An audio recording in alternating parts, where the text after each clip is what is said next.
Muy buenos días, a todos. La verdad es que es para mí un placer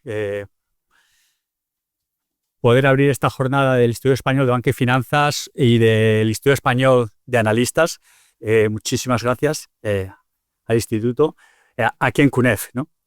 Hoy la verdad es que nos reúne un tema de mucho interés, mucha actualidad y del que yo creo que se habla mucho pero se conoce poco, diría yo. Es decir, donde hay que profundizar mucho más en el análisis, los impactos y hacia dónde nos lleva, ¿no? Y eso es, y sobre eso es precisamente sobre el cual el Instituto Español de Analistas ha escrito un informe riguroso, serio, plural, donde vamos a poder hablar, discutir, y por lo menos vamos a tener un punto de partida para poder discutir de ahora en adelante, para poder hablar sobre las bases de análisis más o menos serios, ¿no? En los últimos años yo creo que hemos experimentado obviamente una revolución digital que ha transformado totalmente los medios de pago, ha revolucionado de alguna forma las finanzas, el sistema financiero.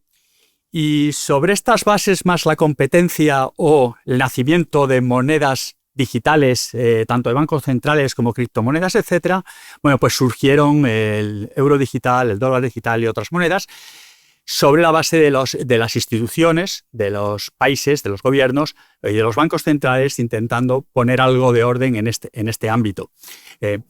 Yo la verdad es que como economista a veces me cuesta un poquito entender el euro digital y por eso me encanta que haya un informe serio sobre esto y porque siempre pienso en que la intervención pública tiene una serie de factores que debe ser solucionar problemas de mercado, arreglar disfunciones, problemas sociales, ¿no?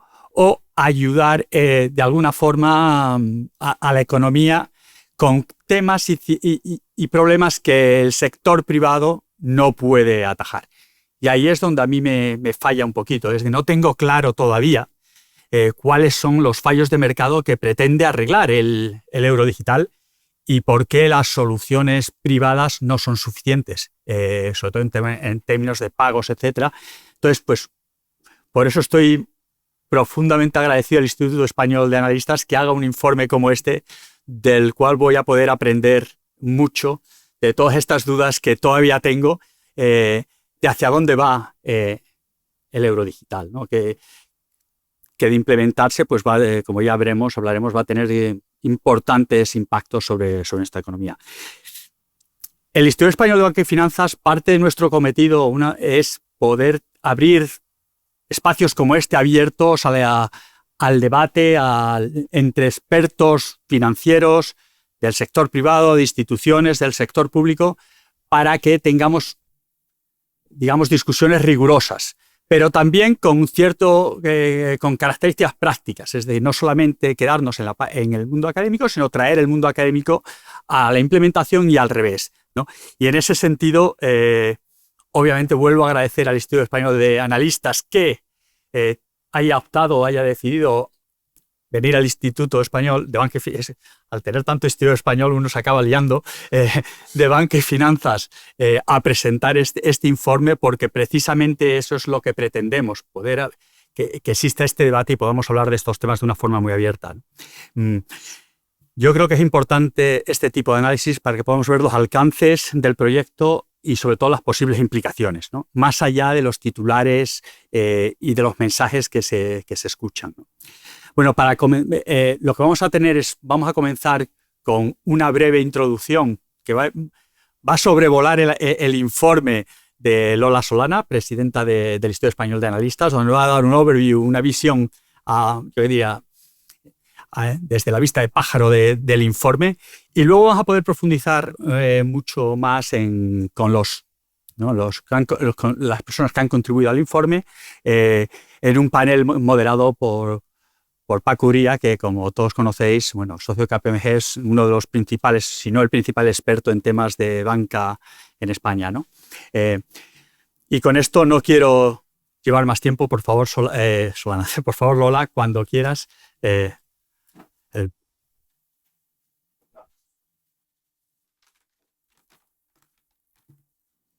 Bueno, pues Buenos días a todos y muchas gracias por asistir a este encuentro organizado por el Instituto Español de Analistas en colaboración con el Instituto de Banca y Finanzas. En primer lugar, quiero expresar nuestro agradecimiento al coordinador del informe, a Francisco Uría, y así como al resto de autores, de ilustres autores, cuyas valiosas contribuciones han hecho posible este trabajo. También queremos dar las gracias a CUNEF Universidad por cedernos este magnífico espacio para hacer nuestro encuentro. Y en primer lugar, quiero decirles que estoy convencida de que el informe que presentamos hoy, junto con el debate que seguirá a continuación, nos ayudará a entender mejor la situación, los retos y las oportunidades a los que se enfrenta el proyecto del euro digital. Desde nuestro Consejo Asesor nos centramos en analizar cuestiones como esta, como el euro digital, que representan oportunidades para la economía española y europea.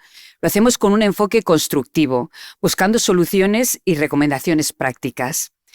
Elaboramos y publicamos informes y estudios, convocamos a especialistas a mesas como la de hoy para difundir conocimiento, avivar el debate público y propiciar el intercambio de ideas entre todos. Creemos que esto es una forma efectiva de contribuir a dinamizar la economía y favorecer el desarrollo de nuestra sociedad.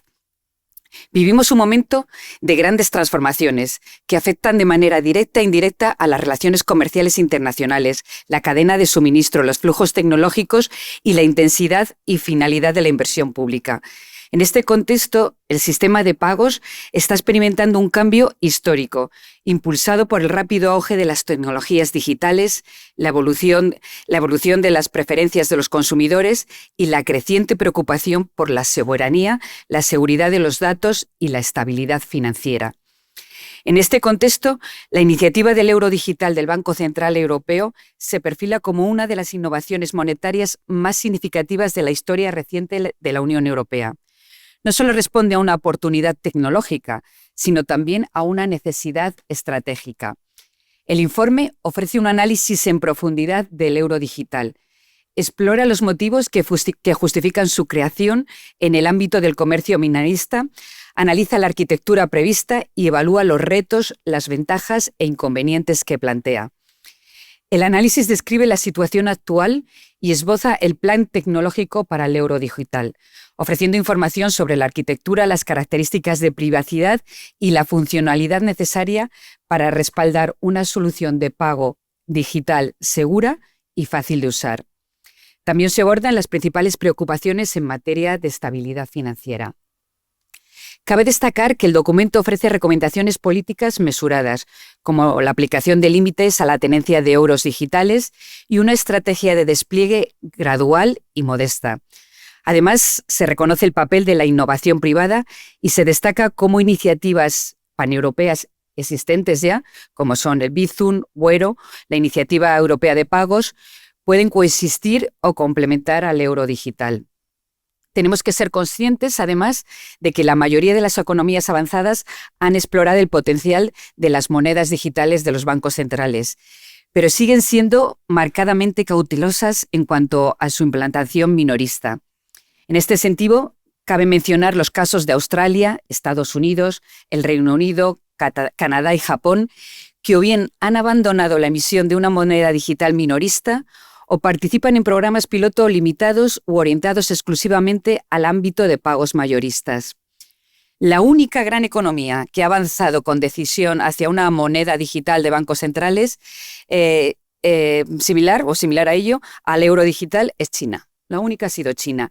Sin embargo, este proyecto debe contextualizarse en un entorno político y económico muy distinto, como es el de China, caracterizado por un fuerte control estatal sobre las infraestructuras financieras y de datos y un marco fundamentalmente incompatible con los valores fundacionales de la Unión Europea de privacidad, descentralización, competencia y derechos individuales. Por ello, en el Instituto Español de Analistas, creemos que la moneda digital del BCE es una opción política que requiere un ajuste cuidadoso, una amplia participación de las partes interesadas y la preparación de las instituciones financieras. En un momento en que la Unión Europea se enfrenta a crecientes incertidumbres geopolíticas y a la necesidad de renovar su competitividad, este documento presenta argumentos a favor de seguir explorando el euro digital, aunque sin sacrificar la flexibilidad y la prudencia. El informe, que está disponible en nuestra página web, no respalda una opción única. Por el contrario, reconoce el valor del diálogo reflexivo entre todos, el análisis crítico y la elaboración de políticas basadas en datos empíricos. Y bueno, pues a todos los presentes, muchas gracias por su interés, por estar aquí. Creo que el debate que va a seguir a continuación nos va a aclarar muchas dudas y le cedo la palabra a Francisco Uría, que va a presentar a nuestros ilustres autores del informe que participarán a continuación en el debate. Muchas gracias a todos. Gracias.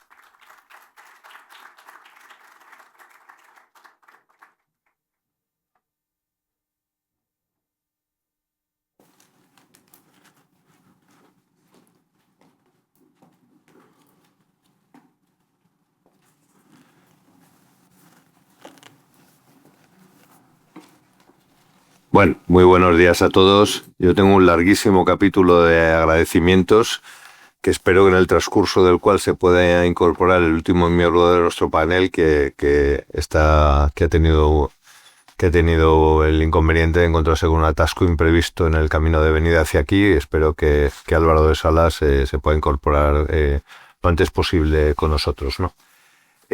Bueno, en ese capítulo de agradecimientos casi empiezo por orden cronológico. En primer lugar, al Instituto Español de Analistas, muchísimas gracias, porque la verdad es que cuando les propuse la idea de hacer un paper, lo voy a llamar así, pido perdón por el anglicismo, un paper sobre el euro digital, pues la verdad es que lo que tenía en mente era simplemente que le tomáramos la temperatura a un proceso que es largo y que yo creo que da un poco la sensación de que no todos tenemos conocimiento exacto de dónde estamos en este momento y de cómo están evolucionando las discusiones, los debates y los análisis que se están realizando fundamentalmente en el entorno del Banco Central Europeo, ¿no? Entonces, nos parecía que era bueno tener esta oportunidad de hacer sobre todo una parada para ver dónde estamos y cuáles son las implicaciones, ¿no? O sea que muchísimas gracias por hacerlo posible.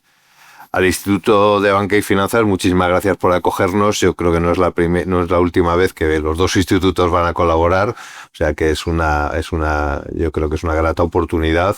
Y por supuesto a CUNEF Universidad, que es mi casa, pero que soy profesor aquí, pues la verdad es que muchísimas gracias por acogernos en este salón que es realmente magnífico, ¿no? Y en ese sentido, pues un enorme placer estar aquí. Sigo con el capítulo de agradecimientos, por supuesto, a los autores que han contribuido con su trabajo y sus reflexiones y su conocimiento a elaborar este documento. La verdad es que me parece que es un documento de gran interés. Lo llamo paper para decirles a todos ustedes que es un documento corto, ejecutivo, que trata de poner el acento en las cuestiones más relevantes. No es un informe particularmente extenso ni doctrinal, etcétera, etcétera. O sea que les animo a su lectura porque es un documento de lectura rápida y ágil que es su verdadera finalidad, ¿no? Y aprovecho la presencia de los estudiantes para decirles una cosa que puede sonar muy generacional y de hecho probablemente lo sea, pero es... yo pertenezco a una generación en la cual el conocimiento se adquiría leyendo y se expresaba escribiendo, ¿no? Y aunque las tecnologías han hecho que los modos de adquirir y transmitir conocimiento sean muy diferentes, pero la lectura es importante. O sea, y no es lo mismo un post que un papel ni que un informe, ¿no? Y en ese sentido yo creo que animo mucho a no quedarse en los titulares, en los posts, etcétera, sino a leerse los documentos, ¿no? Cuando el presidente de la Autoridad Bancaria Europea, el señor Campa, o Fernando Restoy, etcétera, publican un documento sobre regulación bancaria, pues hay que leer el documento. Es un documento largo, a veces son documentos complejos, y hay que leerlo y los que somos clásicos, leer y subrayar, ¿no? Pero que nada de eso es prescindible y en ese sentido no hay que quedarse nunca con los titulares y la letra grande porque al final lo más interesante suele estar en los detalles, ¿no? Bueno, hechas todas estas introducciones, bueno, el objeto de la jornada obviamente es hablar sobre el euro digital, que es una iniciativa, como bien decía Lola hace un momento, absolutamente estratégica en la Unión Europea. Y lo cierto es que se ha producido una evolución en el contexto, que tenemos durante estos últimos años o durante los años desde que se lanzó por primera vez el euro digital, que ha sido francamente interesante. O sea que en ese sentido, del mundo en el que estábamos cuando se empezó a hablar del euro digital al mundo en el que estamos hoy, pues evidentemente las cosas han cambiado mucho. Muchísimas gracias. Hay un panorama geopolítico completamente distinto. También la tecnología ha avanzado mucho en el ámbito financiero en general y en los pagos en particular. Y también han evolucionado mucho las soluciones y las alternativas privadas que podrían de alguna manera colaborar y complementar al euro digital, ¿no? Entonces, si consideramos todo esto, pues realmente yo creo que valía la pena de nuevo pues el tener una mesa una mesa sin mesa o con mesitas, pero una mesa en la cual tuviéramos la oportunidad de reflexionar sobre todas estas cosas, ¿no? Y en este capítulo de agradecimientos no quiero dejarme uno que es para Santiago Fernández de Lis, que nos acompaña hoy, que ha sido, la verdad, un apoyo para el grupo fundamental y que ha tenido contribuciones realmente muy relevantes y que yo quisiera hacer extensivo a tantas cosas, ¿no? Porque una de las personas a las que vale la pena leer de verdad es a Santiago. Es una persona que lleva muchos años contribuyendo al conocimiento de manera muy generosa y que yo, la verdad, se lo quiero reconocer públicamente, porque además de un amigo, pues es una persona que tiene una finura intelectual en el análisis de la regulación financiera a la altura de pocos, ¿no? O sea que, Santiago, muchísimas gracias por todo. Bueno, pues esto es el planteamiento, ¿no? Entonces ya digo que es un informe relativamente corto, que va muy al núcleo de los grandes temas que están planteados, y ahora vamos a hacer una ronda rápida en la que la idea, para que sepan todo lo que les espera, es que yo les haré un par de preguntas a cada uno de ellos relacionado con los ámbitos en los cuales han trabajado de manera especial o han aportado su perspectiva de manera especial para la elaboración del documento. Y luego trataremos de hacer también una reflexión un poquito más transversal y compartida, sin perjuicio de que les animo ya a que hagamos el panel lo más activo e interactivo posible y que todo lo que quieran complementar, pues así lo hagamos, ¿no? Y casi, ya que lo tengo aquí tan cerquita, bueno, no les he presentado formalmente, pensaba que los íbamos a tener aquí en la pantalla, pero bueno. Cristian Castro de CaixaBank, Gloria Herbaz de Banco Santander, y tenemos a Álvaro de Salas de Minsight. A los tres, evidentemente, muchísimas gracias por el trabajo en la elaboración del documento, ¿no? Pero como decía, empiezo por Cristian, ya que lo tengo aquí tan cerquita, y empiezo por una pregunta muy facilona, ¿no? Porque hace un momento Lola nos hablaba de las preocupaciones y de las implicaciones que desde el punto de vista de la estabilidad financiera tiene un proyecto como el del euro digital.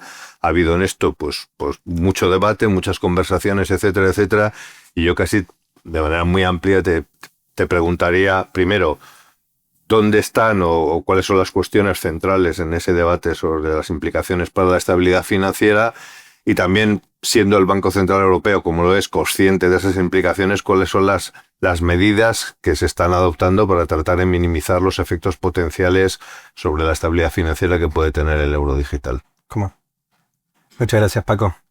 Bueno, también quería agradecer al Instituto Español de Analistas, a CUNEF, por la oportunidad, y a ti, Paco, por la idea y por coordinar este paper, como lo llamamos, ¿no? Pues es un paper analítico, que también eso es importante, no es un paper técnico. Esto, bueno, el euro digital, como tantas otras políticas a nivel europeo, es un tema que despierta pasiones, ¿no? Y cuando algo despierta pasiones es mejor tener la mente fría, ir al análisis, y eso es lo que hemos tratado de hacer. Con el complemento, creo que eso es lo más interesante de la práctica, ¿no? Un poco la visión desde bancos, también aspectos también prácticos que se consideran. Entonces, yendo a tu pregunta, he tenido una suerte totalmente casual. El viernes pasado he estado en otro evento, es un foro europeo de seguros de depósitos, y sobre un tema totalmente distinto, de regulación digital, y hacían una encuesta al principio. Y la encuesta, la verdad, no llegué a sacarle una foto, pues estaba así, entonces me pareció medio desprolijo sacar una foto, pero hacían una encuesta de lo siguiente. Y preguntaban a un panel, a un conjunto de personas, 100 personas más o menos, evidentemente expertas, conocedoras de lo que es la actividad financiera y bancaria, que qué temas de innovación digital priorizarían. Y había una lista, ¿no? Y salió primero el desarrollo de soluciones de pagos digitales a nivel europeo. 60%. 60%. Había otros temas en el medio, stablecoins, y último, con 20% salió el desarrollo del euro digital. Y la verdad me quedé pensando, y creo que yendo a tu pregunta, eso refleja la clave, porque hay dos lecturas. La primera es que al salir la importancia de tener una solución de pagos digitales, que tal vez al menos en esta muestra, que me pareció representativa, lo veían como algo separado del euro digital, o que se están valorando otras alternativas como medio de pago a nivel europeo digital fuera del euro digital. La primera es más preocupante, porque esta es la clave de tu pregunta. El euro digital fue desarrollado y su intención, o se le está desarrollando con el objetivo principal de ser un medio de pago. Full stop. Un medio de pago a nivel digital y a nivel europeo. No una reserva de valor. Y una cosa interesante que hacemos en el paper es que cuando uno empieza a debatir estos temas, enseguida tiene la tentación de ir a hacer la pregunta de cómo esto podría afectar la configuración de la intermediación financiera. ¿Okay? Y el paper es agnóstico en ese sentido. Yo no sé dónde, la verdad, yo no sé si hay alguien aquí que sabe dónde va a estar el sistema financiero y la intermediación financiera en 20 o 30 años. Pero lo que sí sé es que al día de hoy, 80% de la financiación a empresas, okay, viene de la actividad, de la intermediación financiera bancaria. Por eso cuando uno cambia la pregunta de estabilidad financiera y lo pone en términos de intermediación financiera, ahí ve cómo esto puede afectar. ¿Por qué? Porque si el euro digital no funciona como unidad de pago y empieza a funcionar como reserva de valor, ahí es donde se afecta un elemento principal de la intermediación bancaria o la intermediación financiera bancaria que tal cual está hoy. Yo no sé cómo va a estar de vuelta, no sé cómo va a estar en unos años, pero hoy esto depende de la estabilidad de los depósitos. La intermediación bancaria lo que hace es transforma depósitos, ¿okay? Lo transforma en préstamos, hay una transformación de plazos, ¿okay? De liquidez. Eso es lo que hace la intermediación bancaria. Si uno toca la estabilidad de los depósitos, no estoy diciendo ni fuera de depósitos, estoy diciendo simplemente la estabilidad de los depósitos, eso naturalmente tiene una afectación en la intermediación bancaria tal como la tenemos hoy en Europa. Sin entrar a preguntarse si esto es bueno, si es malo, si podría mejorar o no mejorar. Y ese es el desafío principal, lo que se llama estabilidad financiera, ¿no? Que pueda afectar la estabilidad de esa base de depósitos. El diseño del euro digital desde un principio tiene una herramienta principal para prevenir o mitigar este riesgo. Y ese se llama límites a la tenencia o holding limits. ¿Okay? Yo voy a tener el euro digital como un wallet, una cartera digital, y ahí puedo tener mis euros digitales. Eso va a tener un límite. Había salido en un momento, desde el inicio, el Banco Central Europeo propuso algún número por ahí de 3.000 euros, que siempre dijeron que era un indicativo, que no era un binding, que era un número inicial. Eso ha quedado grabado en la mente de muchos. Pero lo cierto es que ahora mismo, mientras hablamos, el Banco Central Europeo está trabajando en la metodología para calibrar esos holding limits. A nosotros los números salen bastante más bajos que ese número. Pero sí, de vuelta, sin entrar en el número que no hablamos en el paper, sino hablamos de cómo debería ser esa metodología, que por cierto son los que nos llega del Banco Central Europeo, también enumeramos unos elementos que el Banco Central Europeo también está considerando. Tiene que tener elementos tales como las preferencias sobre el uso de efectivo, el pago de tarjetas, el hecho de que esas preferencias, si vosotros, bueno, son todas dos personas que viajáis mucho, si habréis estado en Alemania, las preferencias sobre el efectivo son muy distintas que en los nórdicos, ¿no? Yo estuve la semana pasada en Austria, también la preferencia por el efectivo es mucho más alta. ¿Okay? Entonces, tener en cuenta los distintos modelos de negocio de los bancos, más retail, otros. Tenemos un ecosistema financiero bastante rico en Europa.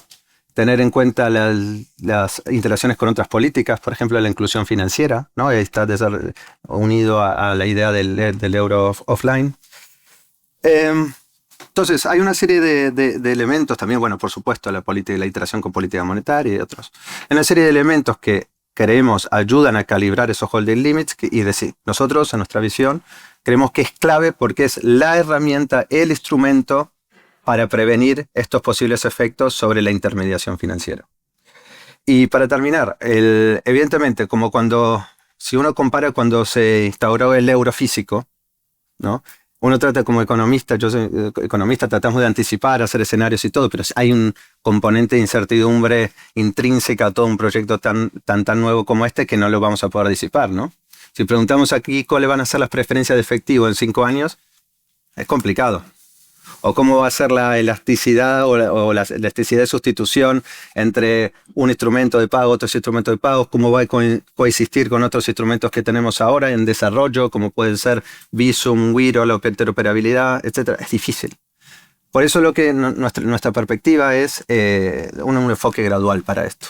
Nosotros llamamos Start Small, ¿no? Un enfoque gradual, paso a paso, porque sobre todo en los holding limits lo que creemos es que va a ser muy difícil dar un paso atrás, revertir una decisión una vez tomada, ¿okay? sobre el límite de la tendencia va a ser difícil. En cambio, ir ajustando gradualmente, eventualmente este número, empezar con un número bajo y después irlo subiendo, puede ser más factible desde el punto de vista de policy.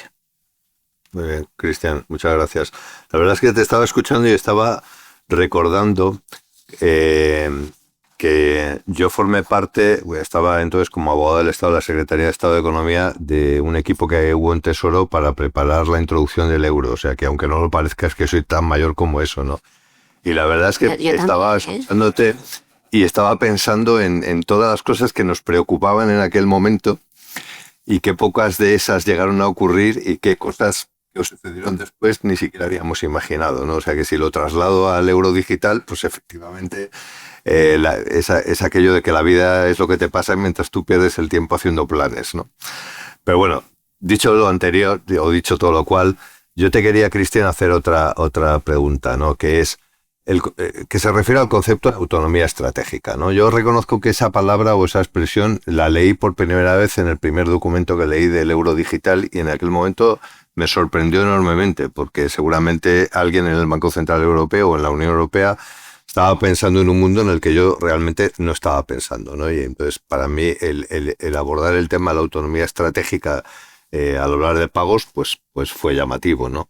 Pero claro, luego las cosas han ido sucediendo, como digo, el contexto geopolítico ha ido transformándose, la sensación de que muchos elementos o algunos elementos del sistema financiero pueden terminar convirtiéndose de alguna manera en activos o incluso en armas, y en ese sentido en armas estratégicas, y eso ha sido relevante, y por lo tanto esa expresión y todo el referente que tiene alrededor pues ha cobrado relevancia, ¿no? Y los acontecimientos recientes en la cooperación a los dos lados del Atlántico, sin detenerme mucho en eso, pues yo creo que también han venido a adicionar contenido a esa preocupación, ¿no? O sea que ya sin muchas más vueltas, el concepto de autonomía estratégica, ¿hasta qué punto es influyente, es determinante o desde luego condiciona el resultado final del euro digital? Sí.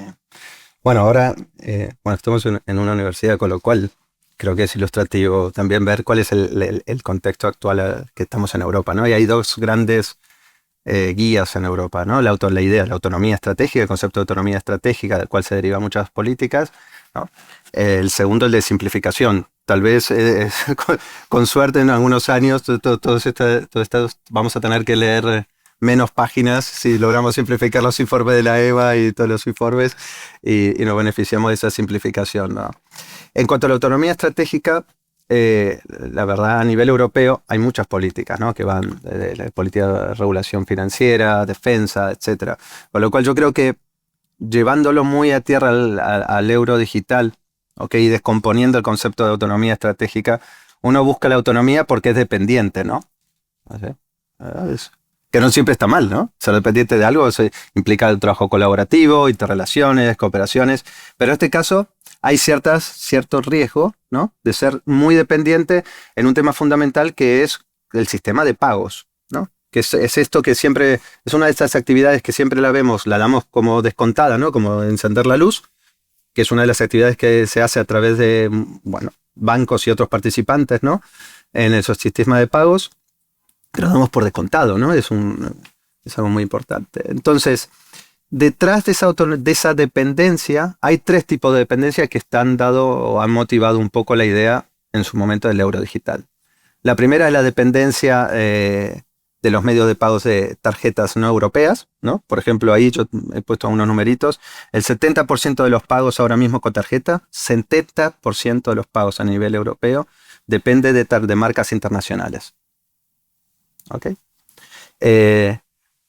Hay unas marcas que todos tenemos, seguramente tenemos ahora en el bolsillo una tarjeta, sacamos, ¿no? Visa o Mastercard, son unos players muy dominantes en el mercado de pagos. No hay un player europeo con el mismo alcance. Pero también luego han surgido otras aplicaciones, ¿no? Aplicaciones de pago como Google Pay y Apple Pay. ¿Okay? Para darnos una idea, Google Pay y Apple Pay ahora más o menos tienen 7% de market share. ¿Okay? Las tarjetas, de las cuales acabo de decir 70% de las operaciones con tarjetas a nivel europeo depende de marcas internacionales, tienen 46%. 46%. Otros medios tienen 8%. Y queda un 39% en pagos. Y este es importante, ¿eh? 39%. ¿Sabéis qué es? ¿Sabéis qué es? Es el efectivo. 39%, estamos hablando de medios digitales. Pero esto es útil tener estos números porque, claro, conceptualmente nos subimos al carro de los medios digitales y cada vez pagamos más en medios digitales, pero todavía hay 39% de operaciones de pago que se realizan en efectivo. Es alto. Y esto se tiene consideraciones también para el desarrollo del euro digital. También un tema tratado por el Banco Central Europeo, ¿no? Cuando dice que el euro digital no sustituye al efectivo, sino complementa con un instrumento de todas estas cosas. También habla del diseño, como algo que con su diseño complemente, pero que no sustituya, no desplaza al efectivo.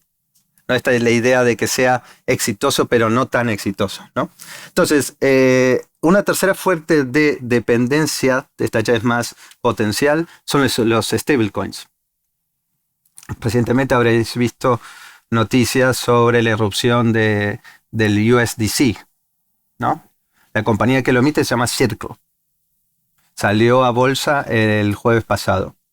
Aumentó en un solo día su cotización aumentó 170%. La acción salió a $31 y terminó en $83.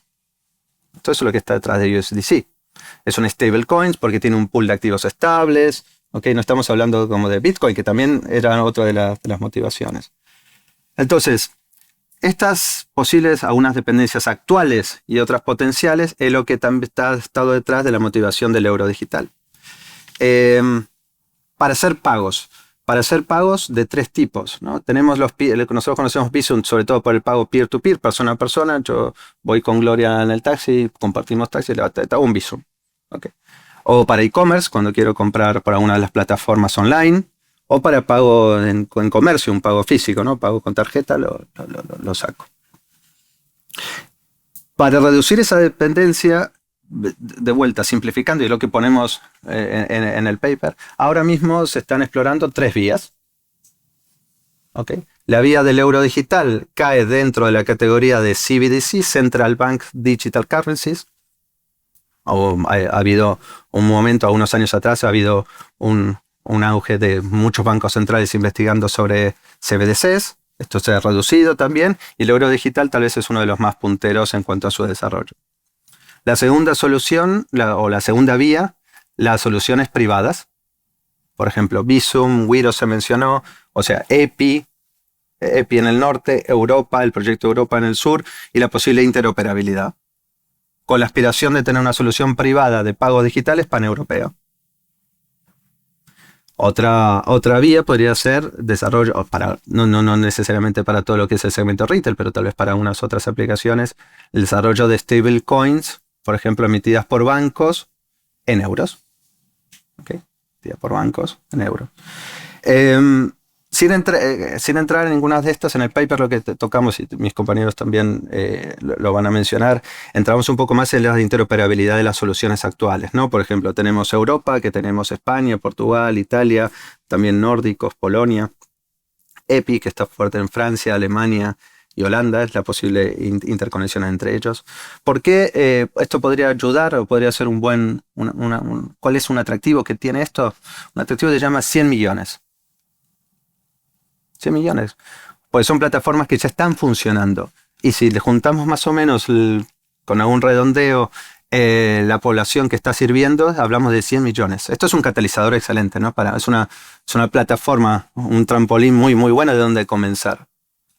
porque nosotros también en el paper lo que ponemos es que más allá de, también tenemos una visión agnóstica de cuál puede ser la vía, el euro digital o estas vías, lo que tratamos de decir, no sé, por resumirlo en 3 criterios, decimos que es la vía que se elija tiene que ser factible, por supuesto, tiene que ser, esto no podemos no podemos tomarnos 10 años para desarrollar estas soluciones. El horizonte que se está barajando en policy para estos temas son 2 años, 3 años para tener una solución.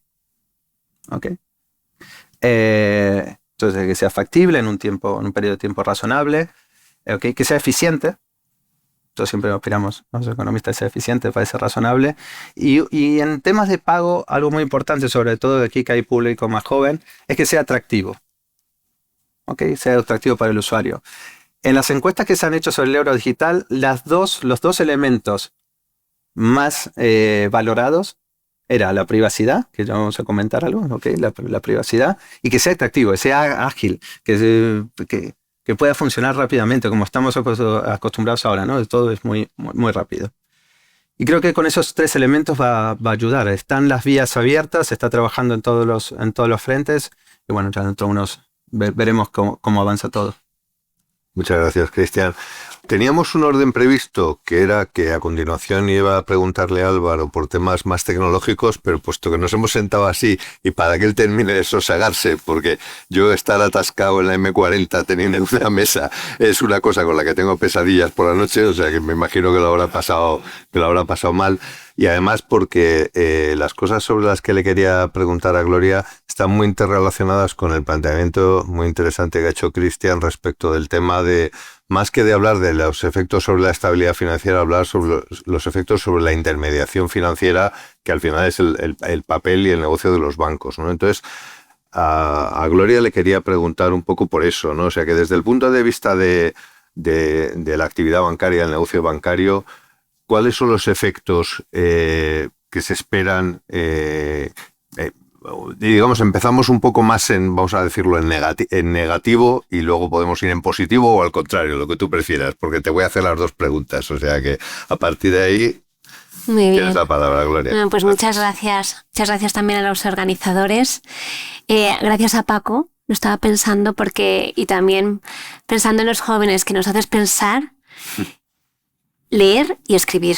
Y es que es verdad que es muy importante y ahora mismo yo estaba pensando y mirando al público y digo, aquí veo a gente que sabe muchísimo del euro digital, muchos. Y pensaba al mismo tiempo la suerte de poder estar involucrada en este tipo de debate que está evolucionando tan rápido o tan lento, depende de cómo lo veamos, pero es verdad, nosotros hemos tenido que actualizar el paper en algún momento, porque van pasando cosas, ¿no? No solamente dentro del euro digital, sino en la esfera internacional europea.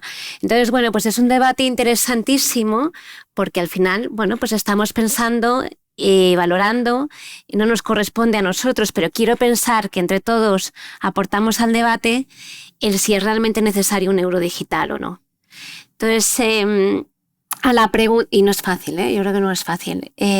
A la pregunta, Paco, que planteas, ¿qué nos preocupa y qué impacto puede tener? Bueno, yo creo que Cristian lo ha contado fenomenal, la verdad. Yo me voy a apalancar en Cristian, porque lo ha contado fenomenal y ha dejado muy bien dibujado lo que es el contexto y el sistema de pagos y la importancia que tiene. Yo destacaría 5 elementos. 1, el tema de la estabilidad financiera que ya ha comentado Cristian. El tema de los límites, pero quería apuntar un par de reflexiones. El tema de los límites ya no es solamente en qué importe fijas el límite, sino también quién fija ese límite. Y lo traigo aquí porque de verdad que discutimos, en mi propia casa discutimos entre nosotros. ¿Quién tiene que fijar el límite? ¿Lo tiene que fijar el reglamento? Esto es propuesta de Comisión Europea y Parlamento y Consejo. ¿Queremos dar un papel a los Estados y al Parlamento Europeo o tiene que responder o quedar en manos del Banco Central Europeo? Entonces, bueno, no es nada fácil y al final al que le corresponda esa tarea, claro, decía Cristian, hay que empezar pequeño para, no vaya a ser que nos equivoquemos, estoy de acuerdo, empieza pequeñito y es más fácil empezar desde pequeño que no empezar muy arriba. Pero la decisión si en algún momento hay que mover los límites, a quién tiene que corresponder y con qué decalaje o O sea, ¿con cuánto tiempo? O sea, ¿cómo de inmediato? Si hay que mover los límites, no, ahora mismo en algún momento, en la propuesta inicial, creo que recordar que se hablaba de 6 meses. Se podrán modificar los límites, pero con 6 meses de antelación. Bueno, pues posiblemente sea, en mi opinión personal, sea lo más acertado, porque al final, si no le estás dejando a alguien el poder o la responsabilidad de decidir si en un determinado momento, en alguna crisis o no quiero pronunciar casi esta palabra, pero en algún momento de dudas sobre entidades financieras, si tú tocas eso, el impacto que puede tener, ¿no? Entonces, bueno, ese es un elemento importantísimo que nos preocupa. Cristina ha hablado mucho de esto. El otro elemento muy importante que también se está discutiendo y muy vinculado con el tema de los límites son los casos de uso. ¿Para qué tiene que servir el euro digital? ¿Para qué? Entonces, cuando empezamos este debate originalmente, y hace casi, no sé, más de 4 años, ¿no? Que llevamos pensando y evolucionando. Cuando inicia el debate del euro digital, lo que estaba previsto es que fuera un medio de pago ciudadano, ¿no? P2P, que un ciudadano pueda pagar a otro, y aquí la virtud es dentro de Europa, para poder abordar el reto que plantea Cristian, que es que no existe ahora mismo una solución de pagos paneuropea. Pero bueno, la idea era particulares entre particulares, o sea, ciudadanos entre ciudadanos, o ciudadanos cuando vayan a pagar a un comercio en físico o e-commerce, ¿no? Casos sencillos. No se ha decidido todavía y forma parte del debate, pero se está discutiendo mucho y en algún momento alguien ha puesto encima de la mesa, bueno, ¿y qué tal si esto también puede servir para cobrar las nóminas, recibir tus nóminas en euros digitales o hacer domiciliaciones bancarias? O sea, domiciliaciones, porque el banco desaparece, pues no sé, la cuota a Netflix, tu recibo del agua, lo que sea, ¿no? Entonces, claro, ya abandonaríamos el concepto de euro digital tal y como nace, que lo que venía a ser es el cash, pero en lugar de en formato cash que tú puedes tocar, lo tienes en tu wallet digital. Entonces, bueno, ahí es un paso muy relevante que habrá que valorar muy bien, y personalmente creo que, de nuevo, hay que empezar pequeñito para poder luego valorar si esto funciona o no funciona bien. El tercer elemento, y muy vinculado a estos 2 elementos que mencionaba, tema límite y casos de usos, es ¿quién quieres? O sea, en la conformación del sistema financiero europeo, ¿quién quieres o cómo quieres que el euro digital se distribuya? ¿Y quién?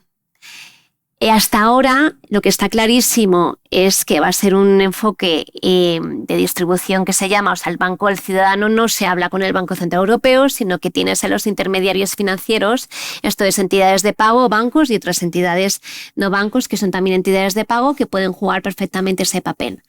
El debate aquí, que es bonito y ver cómo se evoluciona con el tiempo, es el tema de la autonomía estratégica, autonomía europea. Yo me acuerdo cuando empezamos a hablar del euro digital hace 2 años, o sea, hace mucho, ¿no? Pero estoy pensando en la propuesta concreta de reglamento. De lo que se hablaba es Open Autonomy. O sea, es autonomía, pero que sea abierta, respetemos las normas. Y de verdad creo que personalmente tiene que ser así, pero es verdad que en este contexto actual, si lo que quieres es limitar la dependencia de proveedores extranjeros, o a lo mejor tienes que pensar realmente quién tiene que tener entrada en este modelo. ¿Solamente europeos o también operadores no europeos, entidades de pago que son fuertes también, big techs que pudieran entrar también aquí? Bueno, pues habrá que valorarlo y de nuevo a lo mejor es empezar de pequeño a más grande. Luego otro cuarto elemento muy, muy, muy importante también es el tema de los costes, o sea, el modelo. Cualquier solución para que sea exitosa tiene que ser sostenible, tiene que ser rentable, tiene que ser, o sea, suena mal, pero es que así, o sea, si no algo no es rentable, algo no es sostenible en el tiempo. Entonces, lo que hace falta y lo que se está discutiendo, que es bastante complejo también, es cómo se abordan los costes que va a implicar el euro digital. Todavía es verdad que no está clara la infraestructura que se va a utilizar. Aquí lo que estamos diciendo es apalanquémonos al máximo en las infraestructuras existentes. Pero también se está discutiendo quién tiene que soportar los costes y cómo. Por ejemplo, se está hablando de cómo tiene que ser legal tender, es decir, de obligado circulación, ¿no? Que tienes que aceptar, de obligada aceptación en el pago. Pues un debate que hay, que me parece muy interesante, es, oye, los comercios que tendrán que poner los TPVs para que acepten el euro digital, hasta que, si es obligatorio, hay que ayudar o no a que esto sea factible, ¿no? ¿Cómo se reparte el coste? Entonces, bueno, pues hay un debate de si se tiene que limitar el coste que se le puede cobrar al comercio por distribuir este euro digital. Si eso es así, hay que ver entonces cómo se repercuten los costes que no abordaría el comercio. Y al final hay varios costes de esa infraestructura, pero también un tema muy importante que son los costes de disputa, por ejemplo, o los costes de formación, ¿no? De atención al cliente y de disputa, pues son los costes, pues cuando pagamos, a veces no, bueno, lo que tú dices del clic, ¿no? De darse el interruptor y funciona, pero si tú no recibes una mercancía que has comprado, tú le puedes decir a tu tarjeta de crédito que te devuelva ese dinero y luego tu tarjeta de crédito va contra el banco, ¿no? Y eso te da mucha tranquilidad en el sistema financiero y te da mucha confianza. Puedes comprar cosas o contratar servicios, porque si luego no te llegan, tú puedes reclamar. Pues todo esto hay que montarlo y articularlo, ¿no? A través también del euro digital para que sea exitoso. Entonces, bueno, pues esto es todavía una incógnita que está por resolver. Y luego el quinto elemento que yo creo que también es importante es el tema de la comunicación. Cómo comunicamos y cómo contamos lo que es un euro digital y cómo lo contamos en relación a otras entidades, ¿no? Yo mismo, yo cuando cuento el euro digital siempre hago la gracia, digo, lo cuento en español y lo cuento en inglés porque ensayo con mi profesor de inglés, pero siempre me pasa que es muy complicado explicarlo porque al final es lo que es dinero comercial y el dinero público. No digo que no tengamos que hacerlo, yo misma he ido mejorando con el tiempo y creo que ya soy capaz de explicar bien la diferencia. Pero cuando se explica a veces y cuando se presenta, pues a veces se utilizan los comparativos, ¿no? Y entonces pues hay algún tipo de declaración donde se habla el euro digital va a ser más seguro, más privado, más barato, mejor, ¿no? Entonces, cuidado a veces con esa comunicación porque puede poner al sector financiero en una situación pues relativamente más desfavorable. Por complementar un poco todo lo que nos has contado, además súper bien estructurado, gracias Gloria, ¿hay un aspecto del euro digital que suene a oportunidad desde el punto de vista de las entidades financieras o abiertamente no lo hay? O sea, ¿qué esperáis? Nos está costando, yo le pasé sincera, nos está costando y de verdad que estamos con la intención de esto. Oye, al final lo que estamos haciendo, estamos trabajando en dos líneas. Una es el tema de la interoperabilidad que apuntaba Cristian, que es importantísimo, y es que estamos consiguiendo y se está avanzando rapidísimo en conectar los Bizums, los sistemas, muy orgullosos, ¿no? Que al final Bizum es una referencia en toda Europa, pues el Bizum de España con el de Portugal, el de Italia, el de los países nórdicos y Polonia recientemente, que ya son esos 100 millones de los 450 que hay en Europa que van a estar en breve conectados. Y hay conversaciones, si lo habréis visto en notas de prensa, con el otro grupo de países que es Francia, Holanda, Bélgica, Alemania, donde están, que es EPI o Wiro, que es el wallet, donde ya se está hablando también, hay una nota de prensa donde se está intentando también hablar de hacerlo interoperable. Entonces, este es un proyecto importantísimo que tiene como objetivo permitir que podamos hacer un Bizum a un amigo que esté en Francia o en otro país y que efectivamente gratuito, sin costes, ágil, flexible, atractivo para jóvenes y mayores. Bueno, joven yo también, pero atractivo para todo el mundo. Entonces, esa es una idea, un proyecto clarísimo a la que le estamos dando muchísima prioridad. Y perdona, Paco, ahora te contesto. Y la otra es, oye, como sabiendo que el euro digital se está discutiendo, se está pensando si merece la pena o no, si tiene sentido o no, pues también constructivamente colaborar en la discusión. Y en ese ejercicio, pues lo que estamos intentando es, y casi que ahora te pongo lo que he puesto en negativo en positivo, ¿cómo podemos hacer para que si algún día se decide que esto tenga que salir, que desde luego tiene que ser una decisión súper meditada y reflexionada, ¿no? Porque es verdad Claro, cuando los costes están claros, pero los beneficios no tanto, pero además luego tienes beneficios que son más políticos, ¿no? Más autonomía y tal, que no tienen a lo mejor un beneficio tan tangible en el corto plazo. Bueno, pues no son decisiones fáciles. Entonces ahí lo que estamos haciendo es pues colaborar para que los elementos del euro digital, pues el diseño sea lo más favorable. Entonces, por ejemplo, límites. Pues eso, cortos pequeñitos, de tal. En algún momento hemos puesto la idea encima de la mesa de que a lo mejor no hace falta ni que la gente tenga los euros digitales en su wallet. O sea, podría haber la tenencia cero que se llama. Y es que van pasando tú conectas la cuenta bancaria con tu cuenta en euros, que es la idea, y tú puedes ir moviendo y sacando, ¿no?, lo que se llama el waterfall, que es el sistema que tiene. El tema de entidades, compensación, pues eso hay que mirarlo muy bien, como estaba diciendo. El tema de entidades que pueden operar, pues a lo mejor empieza con una muestra más pequeña y vas ampliando. Casos de uso, desde luego, pequeñito. Y luego hay otros temas, por ejemplo, programabilidad. Digo, como elemento más, pues oye, se está analizando, el Banco Central Europeo está pensando a montar el grupo de los, ¿cómo se llama?, los pioneros, los visionarios, pues pensar en posibles soluciones de programabilidad, es decir, sobre la capita del euro digital construir soluciones. Bueno, pues una idea, lo que pasa es que es verdad que tienes que tener a todo el mundo involucrado. O sea, no sé, el otro día me contaba un ejemplo. Compras un billete de tren, pero el tren llega tarde y te tienen que pagar. Claro, Renfe tiene que estar conectado a todo esto. O sea, digo que al final es el delivery versus payment, que se llama. Yo no pago hasta que no recibo la mercancía. Bueno, hay ya soluciones hoy día, pero bueno, podrían desarrollarse a través de esto. No está costando, Paco, pero bueno, yo creo que estamos dando una vuelta intentando ver esto por dónde puede salir. Y luego dos apuntes que no han salido. Uno es el wholesale. El euro digital wholesale, eso es una cosa que es, es una idea que se está analizando, el Banco Central Europeo está trabajando y ahí es donde vemos mucho más claras las oportunidades. Al final es un interbancario que se pueda mover mucho más ágil con un DLT, o sea, con blockchain, y que se abre todo mucho más rápido. El propio comité de Basilea, el BIS Innovation Hub, está trabajando en esta idea del wholesale, que permite tokenizar depósitos. Que, por cierto, por ejemplo, Brasil está trabajando en lanzar un digital, ¿cómo se llama?, el real brasileño, pero no que esté en manos de retail, sino que serían wholesale para luego permitir tokenizar los depósitos. Y esto no tiene impacto en el sistema financiero, a la vez que te permite posibilidades de programabilidad interesantes.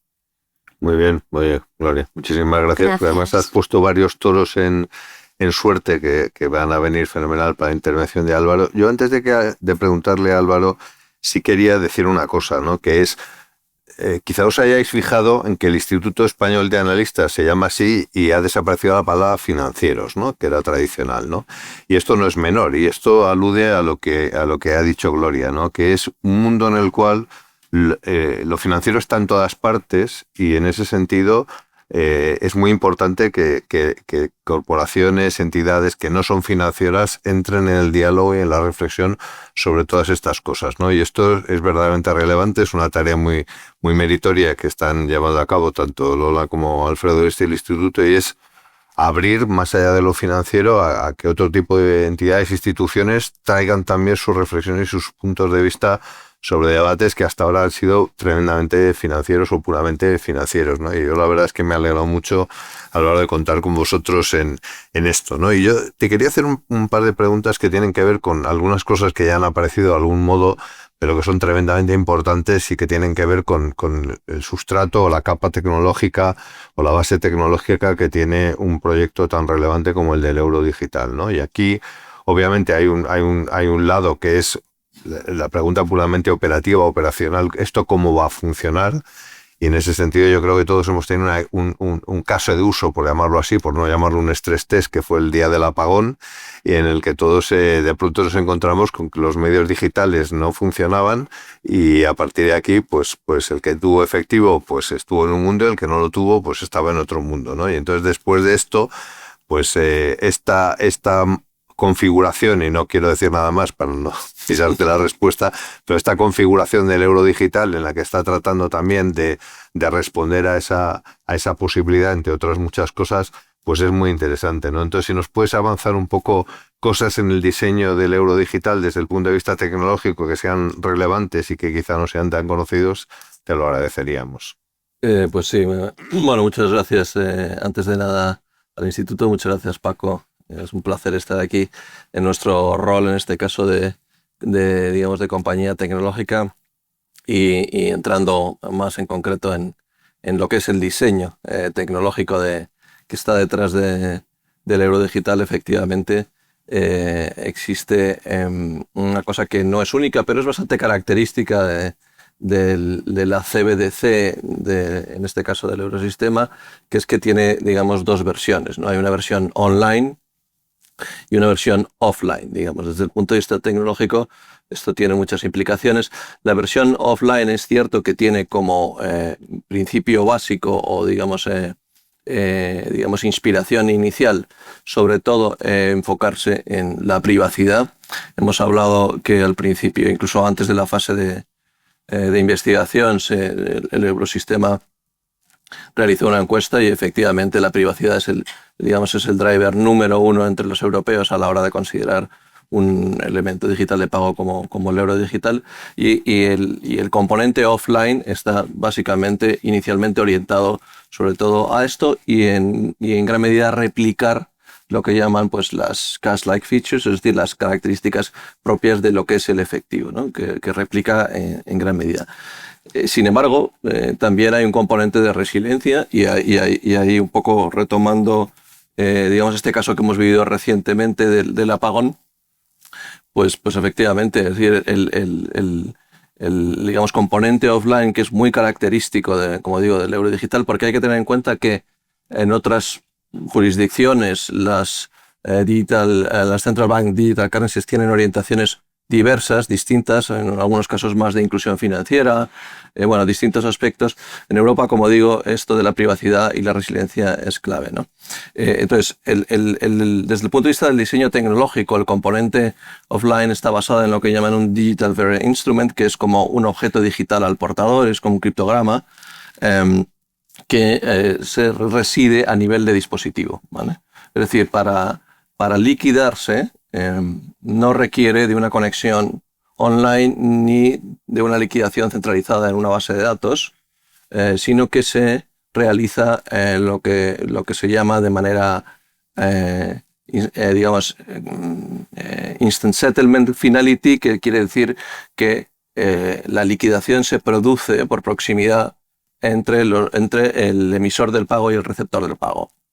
Esto es muy similar a lo que hacemos hoy día con un billete. Es decir, una persona le da un billete a otro y cuando la coge, en realidad se ha producido la liquidación. El euro digital offline básicamente se va a comportar de esta misma manera. Es decir, uno va a poder aproximar distintos dispositivos porque está considerado en el diseño tecnológico que, por supuesto, se pueda pagar con el móvil, pero también con tarjetas o tarjetas inteligentes incluso, chips, wearables, por supuesto los POS, los datáfonos, y de esta manera se va a poder pagar por proximidad, de manera que hay una privacidad absoluta en la transacción. Es decir, solo el emisor y el receptor conocerán que esa transacción se ha producido, ¿vale? A nivel del componente offline, ¿vale? Como digo, es muy importante porque también, permite un pago, o un caso de uso de pago por proximidad P2P, que es fundamental con todos estos distintos dispositivos o tipos de dispositivos. Eso en cuanto al componente offline. En cuanto al componente online, en ese sentido es típicamente un pago electrónico remoto, que sí que, por supuesto, necesita una conexión y una liquidación, centralizada en un componente de settlement que va a residir en el backend del Banco Central Europeo y que va a tener la inspiración o estar apalancado en la experiencia y en las infraestructuras o en la tecnología de infraestructuras de pago que ya existen a nivel del Eurosistema. Es decir, va a estar basado en una liquidación basada inicialmente en cuenta. En lugar de un IBAN va a haber lo que se llama un DEAN, es decir, un Digital Euro Account Number, los que tendrá en lugar del ES un EU, un dígito de control y luego la relación de números de una cuenta bancaria básica. Y esto está diseñado tecnológicamente para que sea plenamente homologable a cualquier medio de pago electrónico actual desde el punto de vista de rendimiento, desde el punto de vista de latencia, en términos de volumen, en términos de real time, de transacciones por segundo. Pues bueno, básicamente, como digo, para que esto pueda producirse de manera, digamos, instantánea y sin latencias, pues hay un diseño específico que permite, bueno, pues, como digo, este tipo de liquidación, ¿no? Hay que tener en cuenta, bueno, pues que el euro digital, desde un punto de vista tecnológico, se diseña para una variedad muy amplia de casuísticas, entre otras, por ejemplo, ese pago paneuropeo, ¿no? P2P, o incluso el pago de CBDC o euro digital en e-commerce, que ese concepto actualmente no existe, es decir, que pueda pagarse, digamos, con efectivo digital en una compra online. Y todo esto, como digo, requiere de máximas, digamos, garantías desde el punto de vista tecnológico.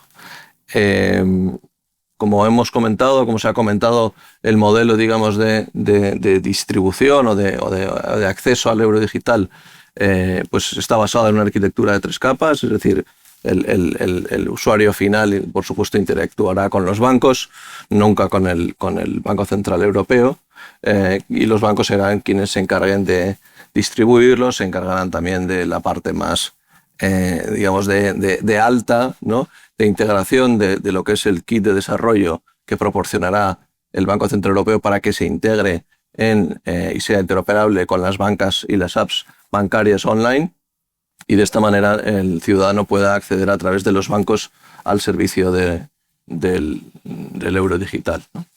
El euro digital en general, no solo el online, en general, también está diseñado o pensado para que sea, digamos, usable, en el sentido de que sea, como decíamos, friendly, y en ese sentido, pues sí se especifica que debe tener unos parámetros de uso desde el punto de vista del frontend, análogos a los de cualquier otro medio de pago que hoy, bajo el cual el usuario final pueda tener el control y el conocimiento de lo que está haciendo de una manera sencilla en cada momento, sin que pueda haber, digamos, discriminación o sin que pueda haber, digamos, diferencias con otros medios de pago ahora mismo disponibles.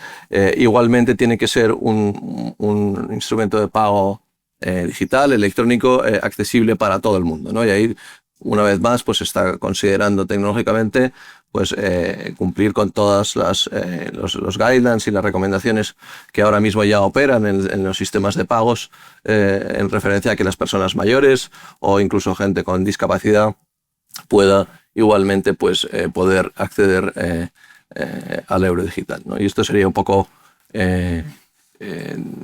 la visión más tecnológica de esos componentes. Lo has explicado fenomenal, Álvaro. Muchísimas gracias, porque yo creo que nos ha sido muy útil a todos. Pero todo esto tiene un reverso oscuro, ¿no? Que es que todo lo que ha sido el incremento de la digitalización y desde luego nosotros desde KPMG con FUNCAS hemos trabajado en observatorios que lo han ido siguiendo. Desde la pandemia, el impulso de la digitalización en los pagos y en el comercio electrónico ha sido tremendo y sigue produciendo ese crecimiento, pero eso conlleva, obviamente, que también del otro lado, de los malos, digamos, también cada vez son más imaginativos y la amenaza cada vez es mayor, ¿no? Entonces, desde el punto de vista de la protección, de la seguridad, de la ciberseguridad, ¿qué cautelas se están tomando en relación al euro digital? Pues sí, evidentemente este es un tema también no inmediato como el de la privacidad, pero también muy relevante de cara a la ciudadanía. Yo lo que diría es que desde un punto de vista de ciberseguridad, el euro digital está contemplando, bueno, pues muchos de los estándares y tecnologías y técnicas que ya los sistemas de pago contemplan. Quiero decir, no, en ese sentido no es que sea más seguro, no es que sea más seguro, es que se tiene que poner al nivel de seguridad al nivel de seguridad, ¿no? Y está considerando pues muchos aspectos. Por ejemplo, en su diseño tecnológico se está teniendo muy en cuenta lo que son los DDoS, que son los ataques cibernéticos por denegación de servicio. Esto, bueno, pues hay técnicas para mitigarlo con tecnología de enrutamiento y gestión, digamos, de colas que evitan que el sistema colapse, digamos, ante una sobrecarga de llamadas. Igualmente, como he comentado, hay una encriptación, digamos, extremo a extremo de toda la información, que eso permite, bueno, pues que aparte de ser, digamos, muy privado y que no se pueda establecer digamos, una ligación entre la transacción y las personas que están detrás de esa transacción, pues evita que la transacción pueda ser alterada o manipulada. Y en ese sentido, pues el diseño contempla todos esos criterios de seguridad, no solo desde la perspectiva de software, sino también desde la perspectiva de hardware y comunicaciones. Se están diseñando bueno, pues todos los aspectos que tienen que ver con la redundancia, con los respaldos, con la capacidad de recuperación frente a fallos. Es decir, el diseño está pensado incluso para que bueno, pues el sistema sea resiliente en caso de ataques o incluso de desastres naturales. O sea que en ese sentido se está sumando a los estándares y, por supuesto, a los marcos regulatorios de la industria, por supuesto en línea con DORA o con la Cybersecurity Act o incluso con las directivas de pagos en relación digamos, a los mecanismos de seguridad reforzada y el uso de multifactores que existen ya en la normativa para asegurar, digamos, la seguridad. Bueno, en definitiva, incluso se está pensando no solo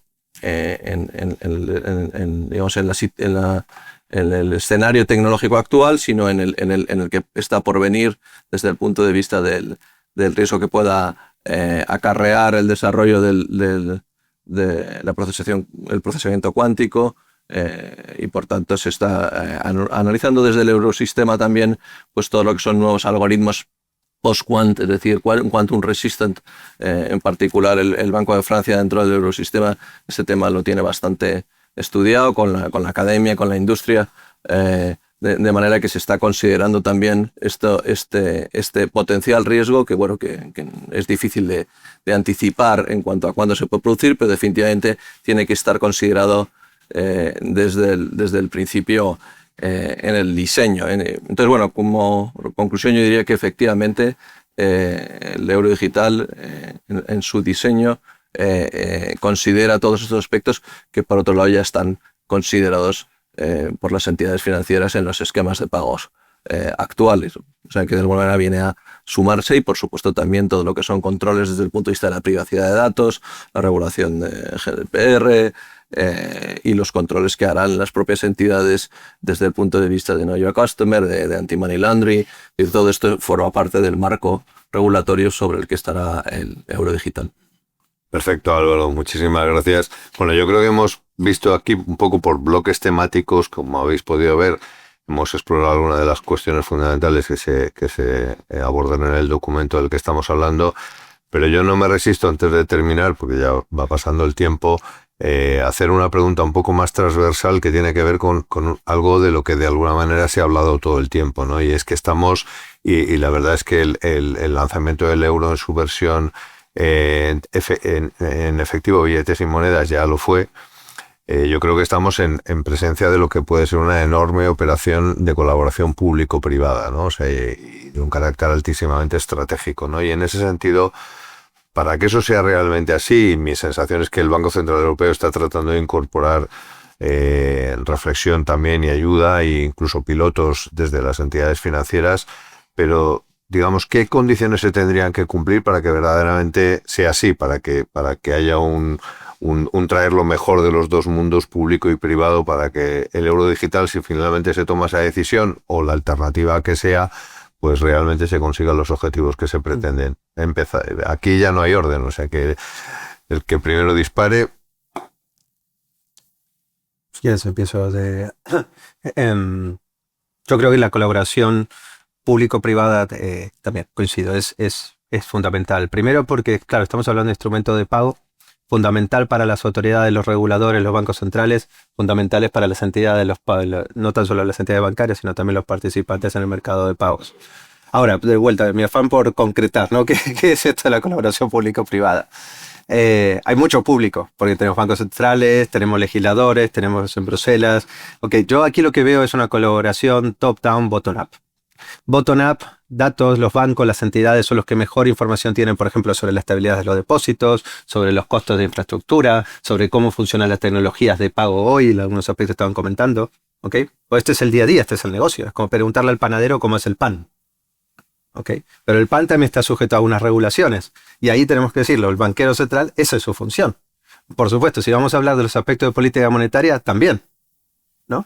Entonces ahí está ese intercambio de conocimiento. Y yo digo bottom-up porque creo que funcionan muy bien los grupos de trabajo donde hay contacto entre el público, las autoridades, bancos centrales, etcétera, y las entidades.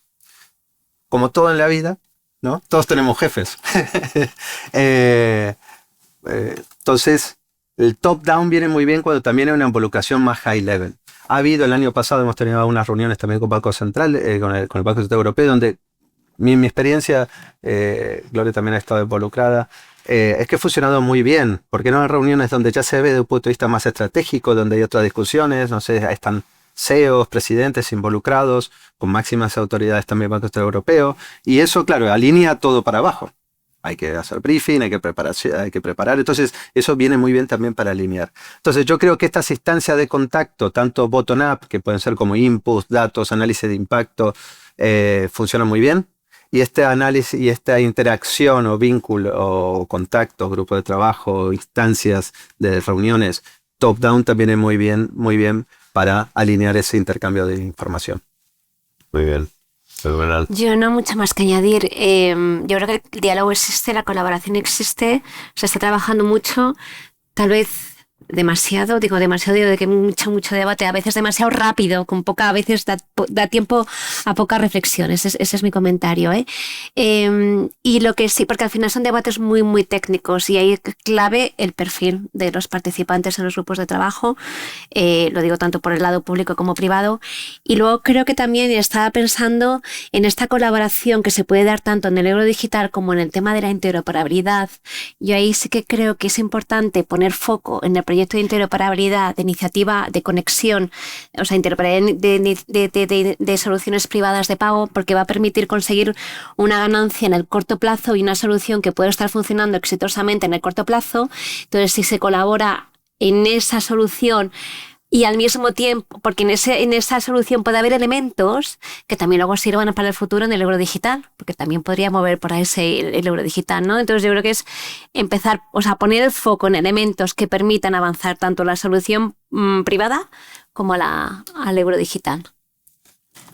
Pues yo, Paco, creo que en este caso no hay otra alternativa. Quiero decir, necesariamente tiene que ser un gran proyecto de colaboración público-privada, empezando por su, como decíamos, por su modelo, su arquitectura de distribución. Es decir, el euro digital jamás podrá tener, digamos, o cumplir los objetivos que persigue si no es de la mano del sector bancario, que es quien en última instancia va a distribuir y dar de alta a todos los usuarios y hacer muchas de las gestiones que son necesarias en cualquier medio de pago. Por tanto, el sector financiero simplemente es parte fundamental de este modelo de colaboración público-privada.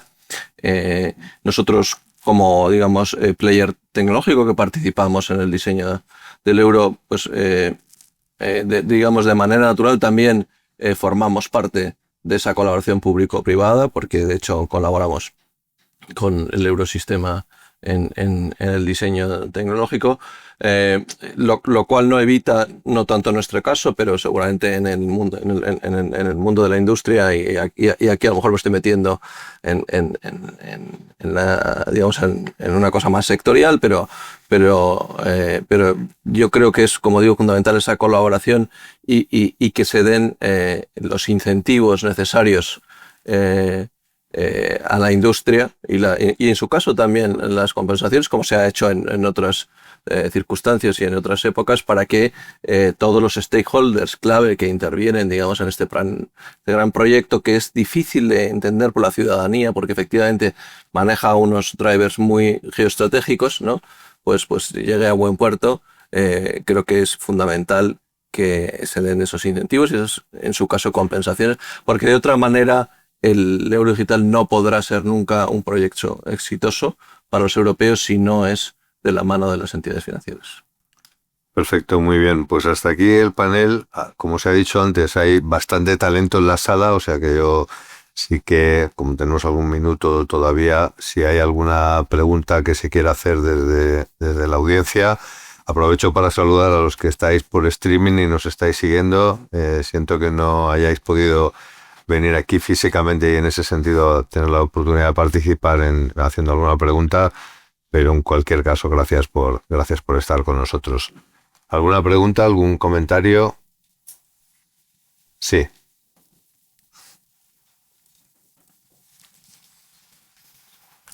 Hola, buenos días y muchas gracias a todo el mundo por la presentación. Digamos que a nivel popular, por así decir, de ciertos medios, se habla mucho de que el euro digital va a ser un instrumento de control y va a ser un instrumento de un poco tener más controlado al ciudadano y que incluso Hacienda los tenga más en el puño. Es un poco lo que se comenta. Digo que yo estoy de acuerdo con eso, ¿no? ¿Qué opinión le merece este tipo de comentarios? Gracias. Bueno, yo creo que casi la voy a tomar yo porque, de hecho, la parte del trabajo que se ocupa de esta cuestión la he abordado fundamentalmente. O sea, esto ha sido una preocupación desde el primer momento. Como se ha dicho reiteradamente, hay una enorme sensibilidad con el tema de privacidad y desde luego yo creo que hay apetito cero de convertir esto en un instrumento de control desde ningún punto de vista. El problema a la vez es que lo que no puede convertirse el euro digital es en una fuente posible de actividades ilícitas o en un medio posible de actividades ilícitas del mismo modo que lo puede ser el efectivo, ¿no? Y en ese sentido, pues tiene que haber controles lógicos relacionados básicamente con la prevención del blanqueo de capitales, etcétera, ¿no? Entonces, y las dos cosas hay que compaginarlas, ¿no? Pero yo desde luego estoy muy tranquilo, creo que hay cero intención de que el euro digital se convierta desde ningún punto de vista en un instrumento de control de ningún tipo y en ese sentido tiene las finalidades que tienen, los debates son los que están planteados y yo en ese sentido creo que el problema de privacidad está muy identificado, muy tratado. Y además en el último de los casos, como muy bien ha explicado Álvaro, siempre tienes la modalidad offline.